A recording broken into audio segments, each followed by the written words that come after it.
नमस्कार दोस्तों, स्वागत है मगध ट्यूटोरियल्स में। आज की क्लास हम लोग कुछ प्रश्नों के साथ शुरू करेंगे और यहीं से हम लोग ये देखेंगे कि हमको अपनी आगे की तैयारी किस तरह से करना है और किस तरह से नहीं करना है। तो आइए, यहाँ पे मैंने कुछ प्रश्न लिख रखे हैं, इनको देखते हैं बारी बारी से कि ये प्रश्न क्या है। प्लुत स्वर कौन सा है? ये यूपी टेट 2020 की परीक्षा में पूछा, प्लुत स्वर कौन सा है। दूसरा प्रश्न है, ये जो मैंने प्रश्न लिख रखे हैं यहाँ पे, ये टेट परीक्षा में आ चुके हैं प्रश्न और ये वर्णमाला से ही हैं। जो वर्णमाला का शिक्षण है वो कितना महत्वपूर्ण है, उसी को स्पष्ट करने के लिए ये मैंने लिखा हुआ है यहाँ पे कि इस पे एक नज़र हम डाल लेंगे तो हमें ये पता चल जाएगा कि ये भाग कितना महत्वपूर्ण है हमारे लिए। तो देखिए, दूसरा क्वेश्चन है संयुक्त व्यंजन कौन सा नहीं है। अब इसमें ऑप्शन भी मैं पढ़ देता हूँ। पहला ऑप्शन है त्र, दूसरा य, तीसरा क्ष और चौथा ज्ञ। ये यूपी टेट 2018 में पूछा है। आप लोग इस पे थोड़ा सा ध्यान रखिएगा, ये 2018 में पूछ चुका है। इसके बाद तीसरा क्वेश्चन पूछता है, जिनका उच्चारण ऊपर के दांतों पर जीभ लगाने से होता है उन्हें क्या कहा जाता है? क्या कहा जाता है? इसमें भी ऑप्शन है मूर्धन्य, दंत, अनुनासिक, कंठ। अब आप इसको सोच सकते हैं, आप बताइए क्या होगा इसमें।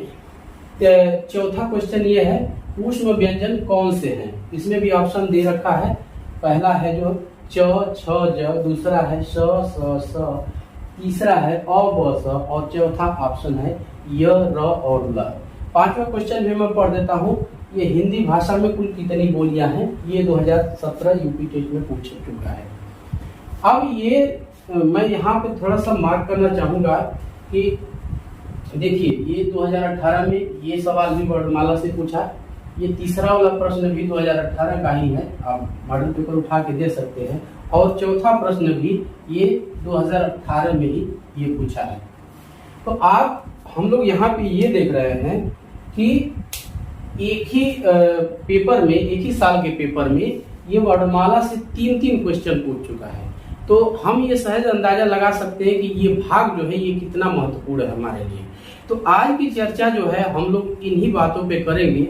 यहाँ पे मैंने कुछ पॉइंट्स लिख रखे हैं पहले से ही, इनको मैं पढ़ता हूँ। भाषा यानी भाषा क्या है, भाषा के प्रकार, बोली और उपभाषा, राजभाषा हिंदी, लिपि और इसके बाद हम लोग आएंगे वर्डों पे। तो चर्चा को शुरू करते हैं हम लोग। भाषा क्या है? भाषा शब्द की जो उत्पत्ति हुई है वो भाष शब्द से हुई है। भाष शब्द से, जिसका अर्थ होता है कहना। भाष का अर्थ होता है कहना, यानी हम अपने विचारों और भावों को जिस माध्यम से कहते हैं, दूसरे से कहते हैं, वही होती है भाषा। एक हम लोग शब्द प्रयोग करते थे कुछ समय पहले, वो दूरभाष, टेलीफोन दूरभाष। तो ये दूर का मतलब दूर से और भाष का मतलब कहना, यानी कहीं दूर से बैठ के हम अपनी बातें जो है दूसरे के सामने कहते थे, तो वहां भी हम लोग भाषा का ही प्रयोग करते थे। दूसरा क्वेश्चन हमारा जो है वो है भाषा के प्रकार। तो भाषा के, जैसा कि आप जानते हैं, भाषा के दो रूप होते हैं। पहला रूप होता है लिखित भाषा और दूसरा होता है मौखिक भाषा। अब लिखित भाषा क्या है और मौखिक भाषा क्या है, इस पे भी हम जरा सा बात करेंगे। तो लिखित भाषा उसे कहेंगे जब हम अपने विचारों और भावों को किसी के सामने लिख कर व्यक्त करते हैं। समाचार पत्र हो गया, साहित्य लेखन हो गया, कविता लेखन, कहानी लेखन, ये सारी लिखित भाषा के ऊपर आती है। आज के युग में जो इंटरनेट पे हम लोग तमाम आर्टिकल्स लिखते हैं या बहुत सारी जानकारियां देते हैं लिख करके, तो या मैसेज हम मैसेजिंग करते हैं, तो वो भी एक लिखित भाषा का ही उदाहरण है। दूसरा जो प्रकार है भाषा का वो है मौखिक भाषा। इसको यहाँ पे मैं जरा सा लिख देता हूँ। ये पहला प्रकार है लिखित भाषा।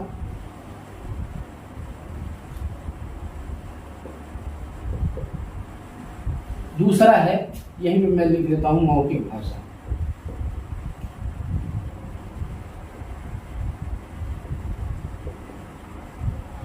लिखित भाषा और मौखिक भाषा। लिखित भाषा हम लोग जान चुके हैं। मौखिक भाषा क्या है? मौखिक भाषा को यदि हम लोग उसको परिभाषित करना चाहें तो आम बोलचाल की भाषा में, यानी दैनिक जीवन में जो बातचीत हम लोग आपस में करते हैं वो मौखिक भाषा होती है। फोन पे हम लोग बातचीत करते हैं तो वो भी एक मौखिक भाषा के रूप में ही हम लोग बातचीत करते हैं।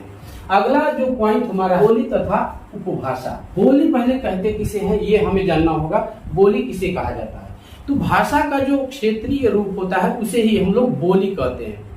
अब यहाँ पे एक चीज ये जानने वाली है कि हिंदी में कितनी बोलियां बोली जाती हैं। अलग अलग क्षेत्रों में जो हमारी हिंदी भाषा है उन्हीं की कुछ क्षेत्रीय बोलियां हैं जो क्षेत्रीय स्तर पे बोली जाती है। बोली में साहित्य रचना नहीं होती, जैसे कविता, कहानी, गीत, ये सब, इन सब की रचना नहीं होती। लेकिन उपभाषा में जो होता है वो साहित्य की रचना भी होती है, जैसे कविता, कहानियां, उपन्यास, ये सारी चीजें लिखे जाते हैं। दोस्तों 2017 यूपीटेट की परीक्षा में एक सवाल पूछा था, हिंदी भाषा में कुल कितनी बोलियां हैं? तो इसका सही उत्तर था 18। हिंदी भाषा में, हिंदी में जो है कुल 18 बोलियां प्रचलित हैं। ये पूछ चुका है, इसका सही उत्तर है 18। दोस्तों चौथा जो पॉइंट है वो है राजभाषा हिंदी। तो हिंदी के बारे में जैसा कि आप लोग जानते हैं कि हिंदी को हमारे संविधान में राजभाषा का दर्जा प्राप्त है। संविधान में ये 14 सितंबर सन 1949 में ये शामिल किया गया और उसमें ये कहा गया कि जो हमारी राजकीय भाषा है या राजभाषा है वो हिंदी होगी और उसकी लिपि जो होगी वो देवनागरी होगी। संविधान का अनुच्छेद 343 ये कहता है कि भारत संघ जो है, गणतंत्र जो है, उसकी राजभाषा हिंदी होगी और लिपि जो है देवनागरी होगी। राजभाषा किसे कहेंगे? जो सरकारी कामकाज में जो भाषा प्रयोग होती है उसी को हम लोग राजभाषा कहते हैं। और 14 सितंबर को चूंकि इसको मान्यता मिली थी राजभाषा के रूप में, इसीलिए 14 सितंबर को जो है राजभाषा दिवस या फिर हिंदी दिवस के रूप में हम लोग मनाते भी हैं, जैसा कि आप लोग जानते होंगे। अगला जो पॉइंट हमारा है वो है लिपि। दोस्तों ये भी महत्वपूर्ण पॉइंट है, इसके बारे में भी हमें जानना है। लिपि कहते किसे? तो लिपि जैसे हम अपने विचारों और भावों को बोल के किसी के समक्ष व्यक्त करते हैं, तो मौखिक रूप से तो जब हम व्यक्त करते हैं तो हमें लिपि की जरूरत नहीं पड़ती है। लेकिन जब भाषा को हम लिखित रूप में व्यक्त करने की कोशिश करते हैं तो वहां पे हमें लिपि की जरूरत पड़ती है। कुछ ऐसे विशेष चिन्हों की जरूरत पड़ती है जिनके माध्यम से हम अपनी बात को दूसरे के सामने रख सकें। तो लिपि का सामान्यतः अर्थ हम यही लगा सकते हैं कि लिपि वो विशेष चिन्ह है जो भाषा के अंतर्गत वर्णों के एक विशेष ध्वनि को प्रदर्शित करते हैं। जैसे हम लिखते हैं किसी को, जैसे हम संदेशी भेजते हैं तो हम क लिखते हैं। मान लीजिए हम एक मानने के लिए मैं लिख देता हूं कि हम लोगों ने लिखा क, तो इसको क ही पढ़ेंगे। ये क के लिए एक विशेष चिन्ह बना दिया गया कि जब ये चिन्ह प्रयोग होगा तो उसका उच्चारण जो है क के रूप में किया गया। दोस्तों देवनागरी लिपि का एक विकास क्रम है, वो भी हमें जानना चाहिए, क्योंकि मुझे जहाँ तक उम्मीद है अभी तक तो मैंने देखा नहीं कि कहीं पे पूछा है उसे, लेकिन हो सकता है कि कभी उसका विकास क्रम भी पूछ ले। तो देवनागरी लिपि मूलतः ब्राह्मी लिपि से ही विकसित हुई है। उसको मैं यहाँ पे लिखता हूँ एक लाइन। पहले जो लिपि प्रयोग होती थी ब्राह्मी, ब्राह्मी लिपि के बाद विकसित हुई गुप्त लिपि।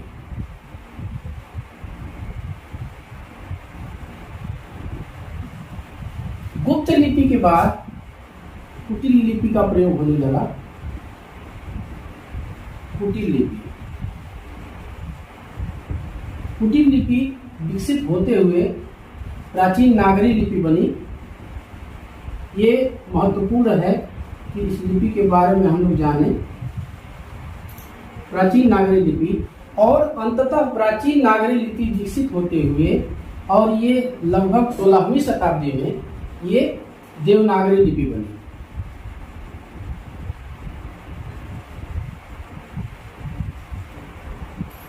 देवनागरी लिपि में मराठी, कोंकणी और ये नेपाली, संस्कृत देवनागरी लिपि में ही लिखे जाते हैं। दोस्तों प्राचीन नागरी लिपि जो है वो 8वीं शताब्दी में प्रचलन में थी और यही विकसित होते होते देवनागरी लिपि बनी। तो देवनागरी लिपि का विकास जो है 16वीं 17वीं शताब्दी में ये हुआ। 16वीं से 17वीं शताब्दी में ये देवनागरी लिपि का विकास। दोस्तों जिस महत्वपूर्ण बिंदु के लिए आज की एक क्लास में रिकॉर्ड कर रहा हूँ वो महत्वपूर्ण बिंदु है वर्ड। जैसा कि हम लोगों ने देखा भी शुरू में कि इन वर्डों का जो ये सेगमेंट है, वर्डों का जो ये भाग है, यहाँ से कई प्रश्न जो है टेट परीक्षा के अंदर पूछे गए थे। बल्कि 2018 में तो हम लोग देखे कि 18 में 3 क्वेश्चन वहां से पूछ लिया था। इस तरह से हम ये समझ सकते हैं कि ये पार्ट जो है भाषा का, ये परीक्षा की दृष्टि से कितना महत्वपूर्ण है। वर्डों को हम भाषा की सबसे छोटी इकाई कह सकते हैं। अब ये देखना होगा कि वर्ड कितने प्रकार के होते हैं। तो वर्ड 3 प्रकार के होते हैं दोस्तों। पहला प्रकार है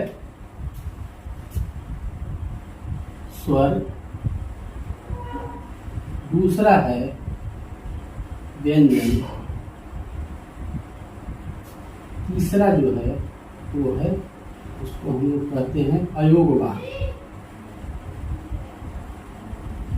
तो वर्डों के इन तीनों प्रकारों पे हम लोग बारी बारी से बात करेंगे और देखेंगे कि स्वर क्या होते हैं, व्यंजन क्या होते हैं और ये अयोगवाह क्या होते हैं। तो बारी बारी से देखते हैं। सबसे पहले हम स्वर पे आते हैं और देखते हैं कि ये स्वर क्या होते हैं। स्वरों का उच्चारण जो है वो हम लोग स्वतंत्र रूप से करते हैं, यानी हवा जो हमारी है वो मुंह के किसी भी भाग से नहीं टकराती है। जैसे हम लोग बोलते हैं अ, आ, ई, उ, इस तरह से हम देख रहे हैं कि जो हवा है वो हमारे मुंह के किसी भी हिस्से को नहीं छू रही है। तो जिन वर्डों का उच्चारण हम लोग स्वतंत्र रूप से करते हैं उन्हीं को हम लोग स्वर कहते हैं। अब स्वरों के भी प्रकार हैं, इसी तरह से व्यंजन है।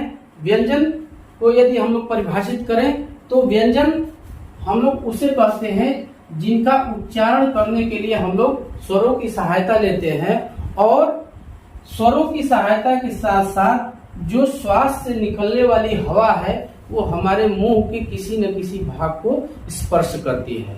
तो व्यंजन से ही स्पष्ट है कि व्यंजन को हम लोग चबा चबा के खाते हैं, तो इसी तरह से हवा भी हमारे मुंह के किसी न किसी भाग से टकराती है, तब हम लोग व्यंजन का उच्चारण करते हैं। कुछ विशेष प्रकार के अक्षर हैं जो हम लोग प्रयोग करते हैं अपने हिंदी भाषा में, उन्हीं को हम लोग कहते हैं अयोगवाह। अब इनको हम अलग से देखेंगे बारी बारी से तीनों को कि स्वर कितने हैं, व्यंजन कितने हैं और अयोगवाह हम लोग किसे कहेंगे। दोस्तों पहला स्वर है वो है हर्ष स्वर। जिन स्वरों के उच्चारण में बहुत ही कम समय लगता है उन्हीं को हम कहते हैं हर्ष स्वर या शॉर्ट वॉवेल कहते हैं इनको इंग्लिश में। तो ये स्वर हमारे हैं, ये 4 होते हैं कुल मिला के। अ, छोटी ई, छोटा ऊ और री, ये 4 संख्या में होते हैं। दूसरा पॉइंट हमारा है ये है दीर्घ स्वर। दीर्घ स्वर जिन स्वरों के उच्चारण में हर्ष स्वरों से लगभग 2 गुने का समय लगता है उन स्वरों को हम लोग कहते हैं दीर्घ स्वर। ये टोटल 7 होते हैं। इनको हम लोग लिखते हैं आ, बड़ी ई, बड़ा ऊ, ए, ऐ, उ, औ। ये 1 2 3 4 5 6 7 इन दोनों स्वरों को मिला के ही हमारा स्वर बनता है। इनकी टोटल संख्या 11 होती है। अब एक तीसरे प्रकार का स्वर होता है जिसको हम लोग कहते हैं प्लुत स्वर। ये होता है शॉर्ट, ये होता है लॉन्ग और ये होता है लॉन्गर स्वर, लॉन्गर वॉवेल। जिन स्वरों के उच्चारण में हर्ष स्वरों से लगभग 3 गुने का समय लगता है उन्हें ही हम कहते हैं प्लुत स्वर। जैसे हम लोग लिखते हैं ओम, ये क्या है, ये प्लुत स्वर है। इसका उच्चारण हम लोग देर तक करते हैं, यानी हर्ष स्वरों के लगभग 3 गुने का समय हम लोग लेते हैं प्लुत स्वरों के उच्चारण में। अब आइए देखते हैं व्यंजन क्या है। दोस्तों, जो वर्णों के बाद अगला महत्वपूर्ण बिंदु है वो है व्यंजन का। तो यहाँ व्यंजन देखते हैं कितने प्रकार के होते हैं और हम लोग उच्चारण करके ये देखेंगे, इसीलिए मैंने यहाँ पे उच्चारण स्थान नहीं लिखा हुआ है। एक बार यदि व्यवहारिक रूप में उच्चारण करके उनको हम देख लेंगे कि किस तरह से और कहाँ से उच्चारण करना पड़ रहा है, तो फिर जो इनका उच्चारण स्थान है उनमें हमें कोई कंफ्यूजन नहीं होगी। तो सबसे पहले व्यंजन के प्रकार हम लोग देखते हैं। व्यंजन 4 प्रकार के होते हैं। पहला प्रकार जो है वो है स्पर्श व्यंजन। स्पर्श व्यंजन। दूसरा प्रकार है अंतःस्थ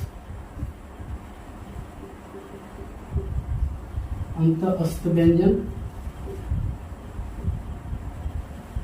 तीसरा हमारा पॉइंट है, तीसरे प्रकार का जो व्यंजन होता है वो होता है ऊष्म व्यंजन।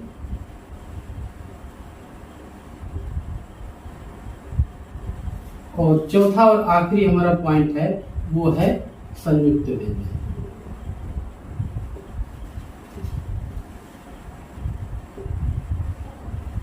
संयुक्त व्यंजन। अब इनको बारी बारी से हम लोग देखते हैं। यहाँ पे मैंने ये पहले ही लिख रखा हुआ है, जो स्पर्श व्यंजन होते हैं उनको जो मैंने लिख रखा है यहाँ पे। तो ये टोटल 25 की संख्या में होते हैं। इनको बारी बारी से हम लोग देखेंगे और इनका उच्चारण स्थान भी देखेंगे।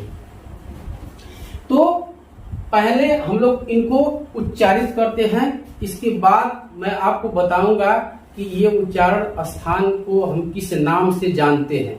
तो पहले वो करते हैं क, इसको क वर्ग बोलते हैं। आप लोग कर लीजिएगा क च ट त प। ये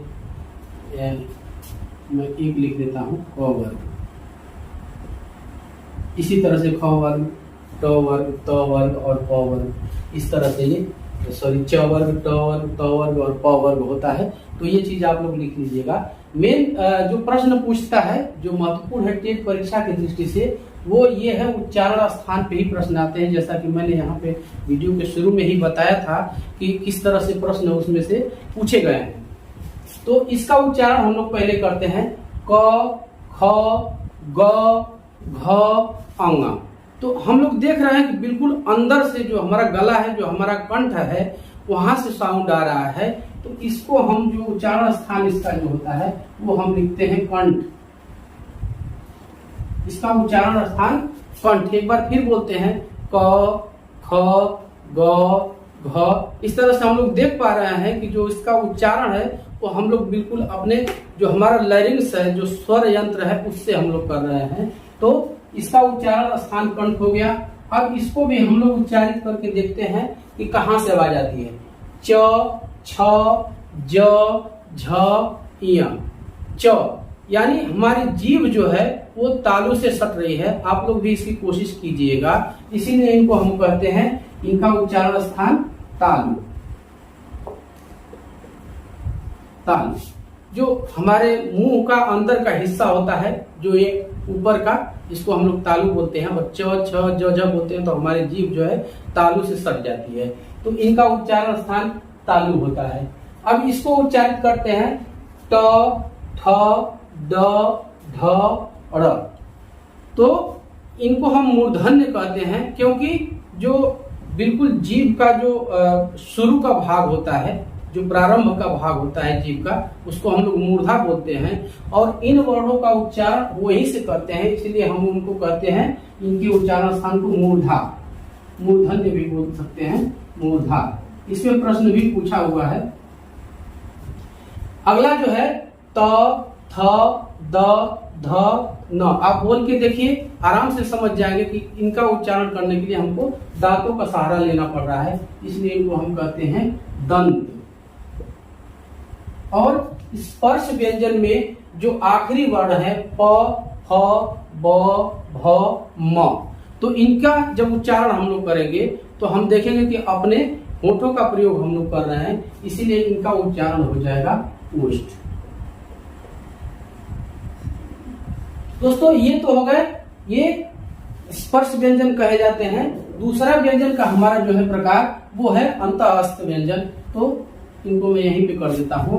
अंतःस्थ व्यंजन होते हैं य, र, ल, व। अंतःस्थ के बाद होता है ऊष्म व्यंजन। ऊष्म व्यंजन हम उनको कहते हैं, थोड़ा सा अंतःस्थ को हम लोग परिभाषित कर देते हैं कि अंतःस्थ व्यंजन किनको कहेंगे।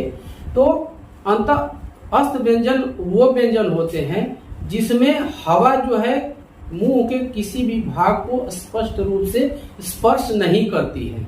तो आप लोग ये चीज ध्यान रखिएगा कि जब कभी हम अंतःस्थ व्यंजन का उच्चारण करते हैं तो जो मुंह की हवा हमारी है वो मुंह के किसी भी भाग को स्पष्ट रूप से या पूरी तरह से स्पर्श नहीं करती है, इसीलिए इनको हम कहते हैं अंतःस्थ। तीसरा प्रकार ऊष्म व्यंजन का है।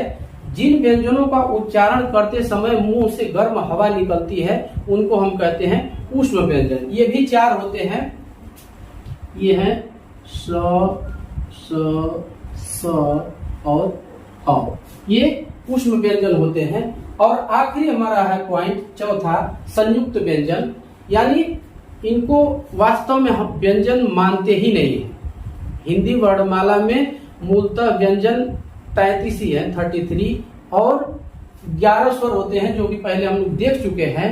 तो 33 और 11 ये 44, टोटल वर्णों की संख्या 44 होती है। यदि इस तरह से प्रश्न पूछ लेता है और ऑप्शन में 44 है तो निश्चित रूप से हमारा आंसर वही 44 ही होगा।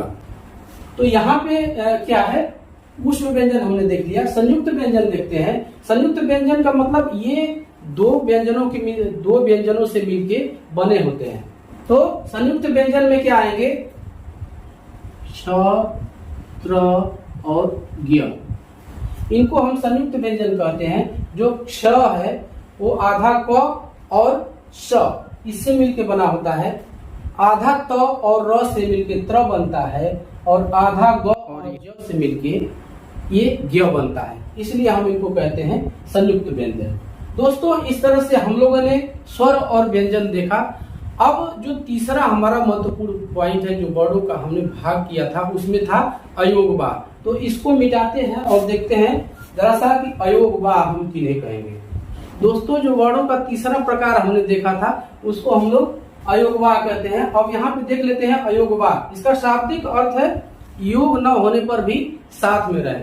देखिए ये 2 अक्षर ऐसे हैं दोस्तों, हिंदी में अंग और अ, ये 2 ऐसे अक्षर हैं जिनको न तो पूरी तरह से स्वर माना जाता है और न ही पूरी तरह से व्यंजन माना जाता है। इनका प्रयोग हम 3 तरह से करते हैं, अनुस्वार, अनुनासिक और विसर्ग। तो अनुस्वार क्या होते हैं, जैसे जब हम उच्चारण करते समय हवा हमारी नाक से बाहर निकलती है तो वो अनुस्वार कहे जाते हैं। जैसे कंगन हम लोग लिखते हैं कंगन, अंचल, इनका उच्चारण करते समय हम देखेंगे कि हवा हमारी नाक से बाहर आ रही है। अब दूसरा जो है अनुनासिक। अब इसका प्रयोग हम लोग अनुनासिक किसे कहेंगे, तो नाक के साथ साथ जब हम इनका उच्चारण करते हैं तो हमारी हवा जो है, मुंह की हवा जो है, अंदर की हवा जो है वो नाक के साथ साथ मुंह से भी बाहर आती है, तो उनको हम कहते हैं अनुनासिक। जैसे आंचल,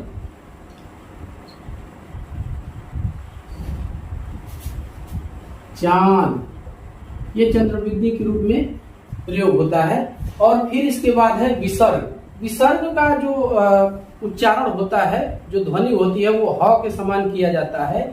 जैसे विसर्ग के जो शब्द है, चिन्ह है जो है, वो संस्कृत भाषा में ज्यादा यूज किए जाते हैं। जैसे नमः लिखते हैं हम, नमः,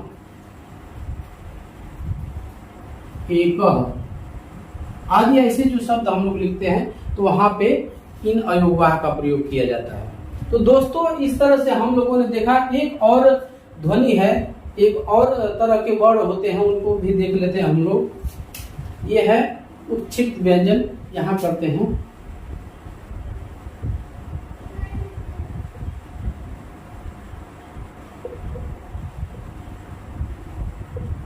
उत्क्षिप्त व्यंजन। उत्क्षिप्त व्यंजन वो होते हैं जिनको उच्चारित करते समय हम जीभ को बाहर की तरफ फेंकते हैं। जैसे र होता है, ये र, इनको दोनों को र की तरह ही हम लोग उच्चारण करते हैं। तो इनका जब हम लोग उच्चारण करते हैं तो जीभ को हम बाहर की तरफ फेंकते हैं। करके हम लोग देख सकते हैं र, तो इसमें जीभ जो है हमारी बाहर की तरफ फेंकी जा रही है, तो ये उत्क्षिप्त व्यंजन कहलाते हैं। इस तरह से हमने जो है स्वर व्यंजन और अयोगवाह को पूरी तरह से हम लोगों ने देखा, और जो चीजें छूट गई होगी मैं उनको जो पीडीएफ मैं इसके साथ डालूंगा उस पीडीएफ में मैं डाल दूंगा। और भी कुछ चीजें यदि आपको चाहिए तो आप लोग कमेंट करिए। आज के लिए बस इतना ही था। वीडियो देखने के लिए बहुत बहुत धन्यवाद। एक रिक्वेस्ट रहेगी दोस्तों कि आप हमें सपोर्ट कीजिए, और इससे क्या होता है कि हमें प्रेरणा मिलती है और नई नई चीजें हम लोग लेके आते रहते हैं। मिलते हैं अगली क्लास में, तब तक के लिए नमस्कार।